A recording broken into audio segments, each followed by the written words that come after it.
Welcome to Pat Pattison's Best of California. This episode, wine regions here in California, the hidden gems. You know Napa, you know Sonoma, Mendocino, Temecula, but what about some of the ones you don't know about? Los Angeles.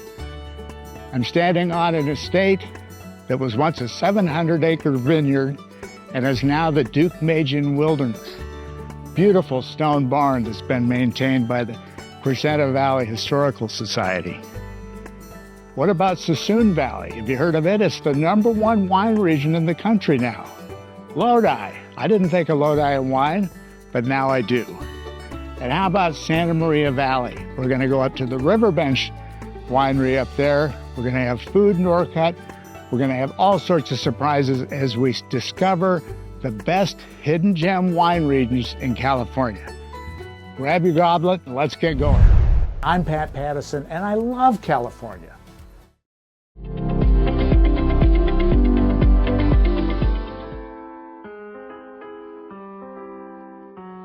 Hi, this is Liza with the Best of California. I'm here at Riverbench Winery with Grant Harmson.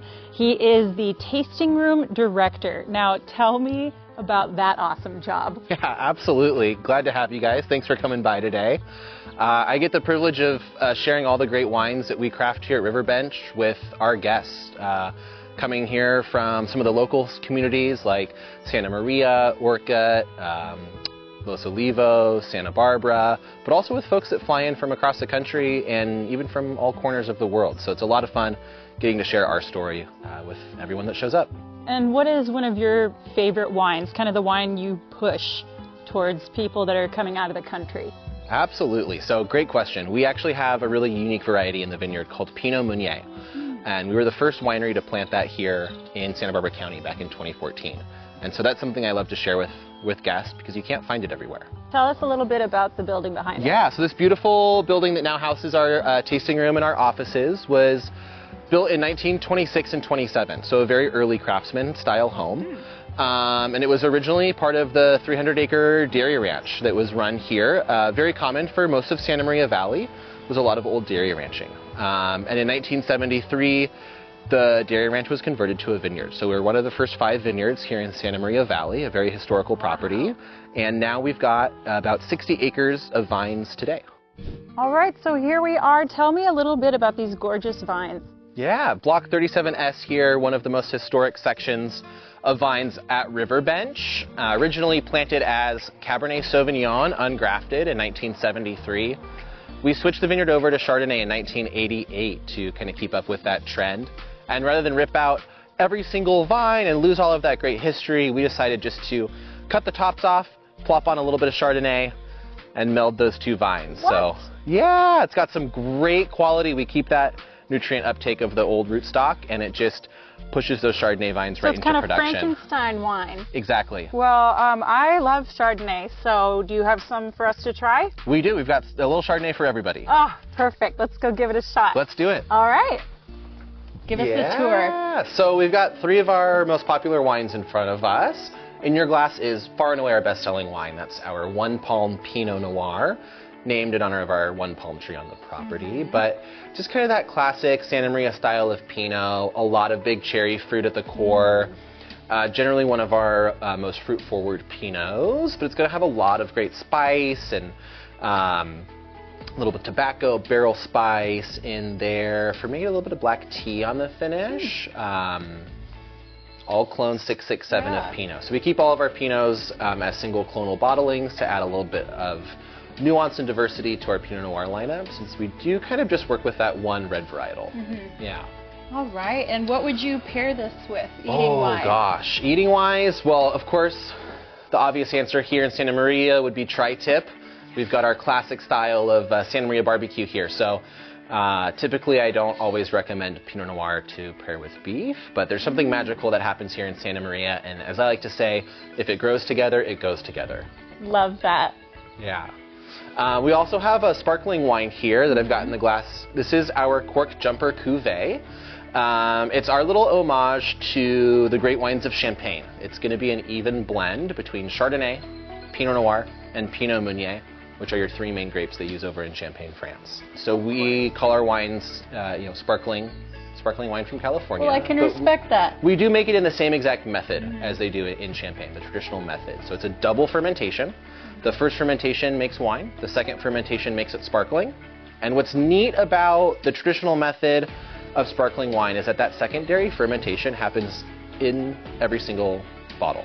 Wow. So this wine was made in this bottle, which is pretty cool. There's not a lot of wines that you can say that about. Fantastic. Yeah. Well, cheers. Cheers. Thank you so much. You're very welcome. We're happy to have you. Life. Look forward to seeing all of you up here at Riverbench sometime soon.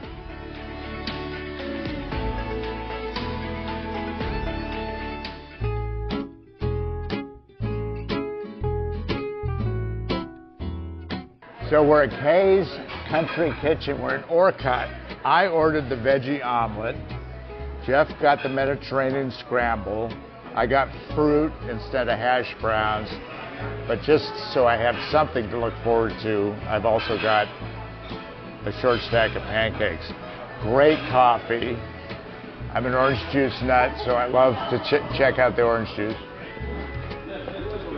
Fresh orange juice, fresh squeezed orange juice. One of my favorite things in the morning. Old Town Orcutt, you got to check it out when you're here in the Santa Maria Valley.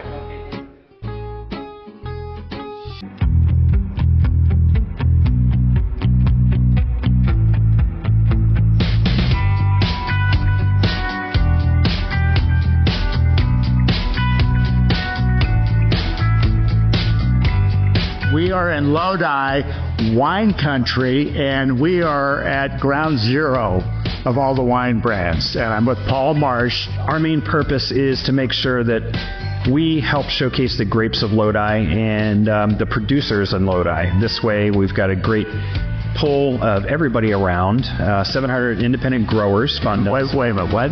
A great pull of 700 independent growers that fund us and keep our lights on so we can bang that drum that is Lodi wine for everybody. What do you recommend people to get started here in Lodi? Is there a certain wine that you prefer that is a way to experience Lodi? First of all, they're doing the perfect part. They're doing research and development at this point. There we go. But, we're known for Zinfandel. The gold rush happened, and so many grapes wound up out here.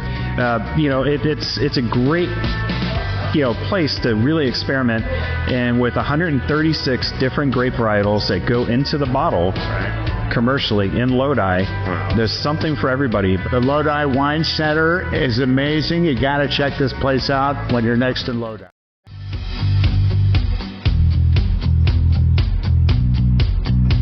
Tell me where we are. We are at Appalachian Lodi Wine and Roses Resort and Spa. What are some of the amenities people can expect when they come here? So this is a 66-room luxury boutique hotel that also features an award-winning spa. No big deal. Yes, and an amazing restaurant and an amazing cafe. And Appalachian Lodi's new. Wine and Roses has been around for 25 years, but now it's Appalachian Lodi, which brings in Chef Charlie Palmer's influence to the cuisine of the restaurant and also the kind of culinary forward approach to this hotel. But I love to buy sourdough bread here, and their pastries are amazing at the cafe, and they're attached to the Wine and Visitor Center, so that's not a bad thing either. Well, when you're in Lodi, come check it out, guys. I have just been wandering around in awe. I already sent a video to my boyfriend of this garden saying, see, this is what I'm trying to make our yard look like. I mean, look at all of these. We've got foxgloves, we've got sweet peas, we've got everything here. It's beautiful.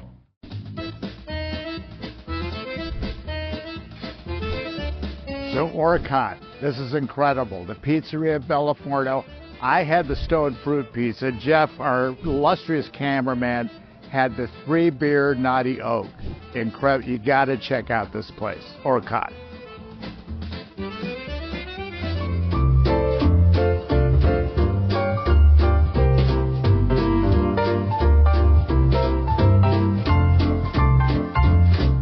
Back at the Jelly Belly factory with my good friend John Jameson. And John, Thanks for having us back. Oh, it seems like it was just yesterday that you were here. Yesterday. You never aged.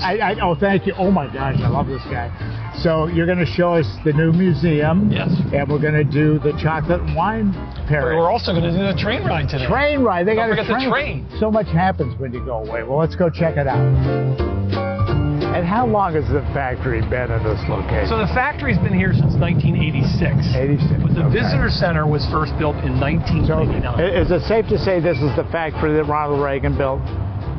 Well, Ronald Reagan certainly got. I mean, that would be the 80s. Yeah, the early 80s. Yeah. So we were in Oakland from 1922 until 1986 when we built this facility. Okay. So here's our museum. Wow, so nice. Look at that.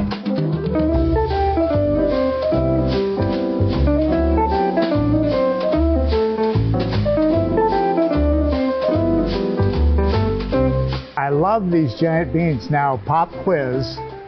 What flavor is that one? That one's juicy pear and green apple, strawberry cheesecake, toasted marshmallow, berry cherry, mango. I mean, they're unlimited. Wow. And there's an olive? No. Is that like an olive? You just need to put your glasses down. There's a bean in front of the other bean. Oh my God, look at that. Maybe I want a martini.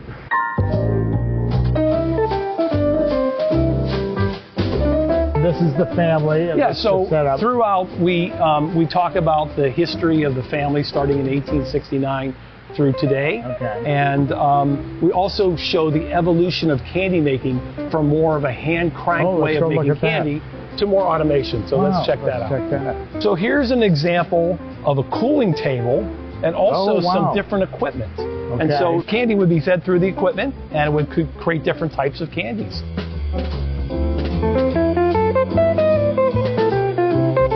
So, John, I remember referring to the tumblers. The pans. Pans. Yes. Tumbling the beans as kind of looking like a cement mixer.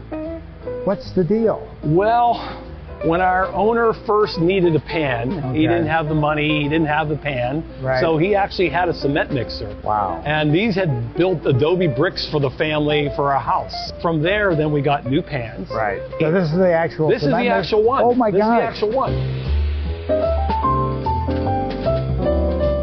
Tell us the importance of Ronald Reagan and the history of Jelly Belly. So we started sending Governor Reagan at the time back in the 60s. We were sending him our jelly beans. These were our gourmet jelly beans, but they weren't quite yet a Jelly Belly. Okay. So then when he was running for president first in 1976, that's exactly the year that we invented Jelly Belly. So we switched him over from our gourmet jelly beans to Jelly Belly, and he just loved it. And of course, when he became then the president of the United States, he asked for a red, white, and blue mix.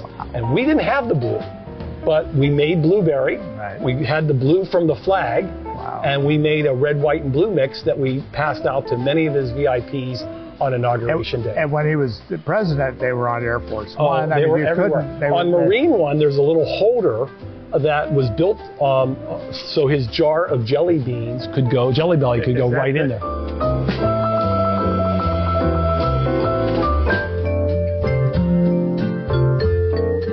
When we think of Jelly Belly, we think of jelly beans, but they also make chocolate here at the Visitor Center, and they have a chocolate and wine experience. John, tell us what we're going to do here. So what we're going to do today is I'm going to set up your pairings for 6 wines. We're going to have 6 wines. Okay. They're going to be paired with 6 chocolates. So that's the experience. And then when the guests do purchase the experience, they also get to take home a Jelly Belly wine glass. Got to have a Jelly Belly wine glass. And is it true that these are mostly local wines? These are all local wines. All local. Everything is estate grown in the Suisun Valley. Wow.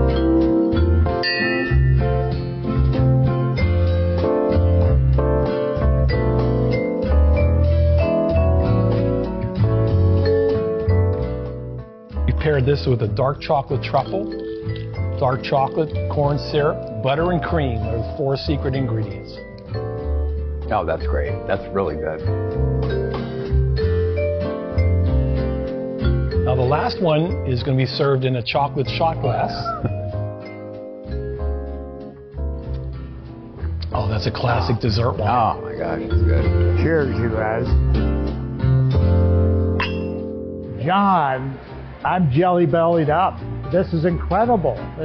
Thank you so much for all of it. Yeah, we appreciate it. That's so great. So when you're in Fairfield, Jelly Belly Factory Tour, Chocolate and Wine Experience, the museum. So much to do here in Fairfield.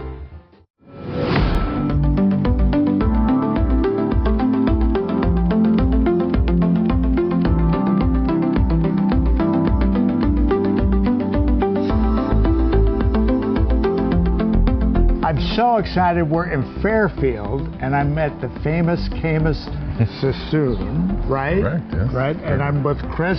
Last name again? Vitiello. Vitiello. And what's your title here, Chris? I am the Global Ambassador. Global Ambassador. And so tell me, I know about Camus Napa. Tell me what's going on here in Fairfield. So we have great things happening here in Fairfield. So as you know, in Camus Napa, we're super famous in the Napa Valley, and then the Wagners were always looking around the state of California for other places to farm, and we've had operations in Monterey, and then around 2014 we became aware of the quality of the grapes here right next door to Napa, and the proximity and the quality and the similarity of soil types and weather patterns. It was just a natural fit for us. Wow, wow. And explain to me, you mentioned an AVA. Tell me what an AVA is. So AVA means literally American Viticultural Area, and those are like areas that are designated by the state of California and the United States as areas that are unique in some way to produce wine and be distinct from other areas or a general California designation. And so basically you're saying this part of Fairfield will always be like this. Will always be. Wow.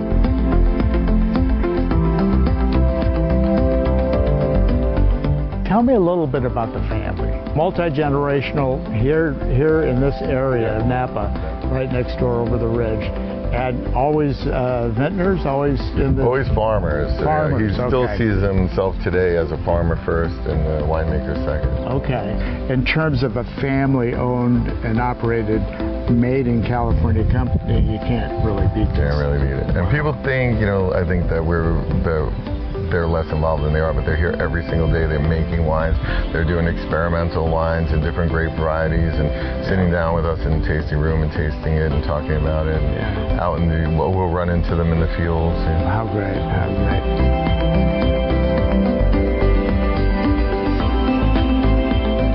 Unbelievable. Who's the architect of this building? So BCJ was the architects, and they've designed Apple stores around the state. Wow. Yeah. So this is the main tasting area. Main tasting room. So when people come to this facility, what are some of the things they can do? So you can just walk in if you want to do just by the glass, and that would be just in this middle area here. Okay. And you can come right up to our tasting bar and taste any of the wines by the glass. If you wanted to sit for the full 75-minute tasting experience, that you'd book on TOC or call us directly. Get a dedicated wine educator, and they would sit you down and go through the wines in the family stores. Wow. Do people also just walk around? You take them around? Is it a guided tour? Yeah, I mean, we can walk the property, so any of our wine educators can walk around the properties and show them what we have going and growing here. So we try to grow a little bit of everything that people grow in the area, because Suisun Valley is a diverse agricultural region, unlike Napa and Sonoma, which are pretty much monocultures of grapes. So here we try to plant a little bit of everything that's going on. I think that's what's so cool about Fairfield, is there's so much diversity in terms of the agriculture and the businesses. Everything from olive oil to jelly beans. Where do they grow the jelly? No, they're not doing any jelly bean plants.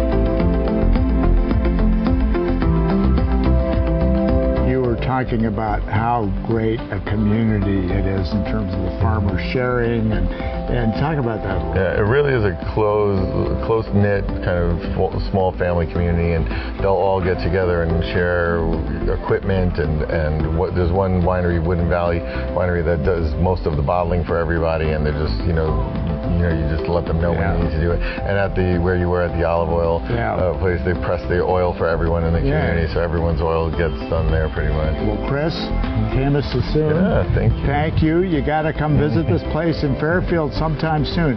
Unbelievable.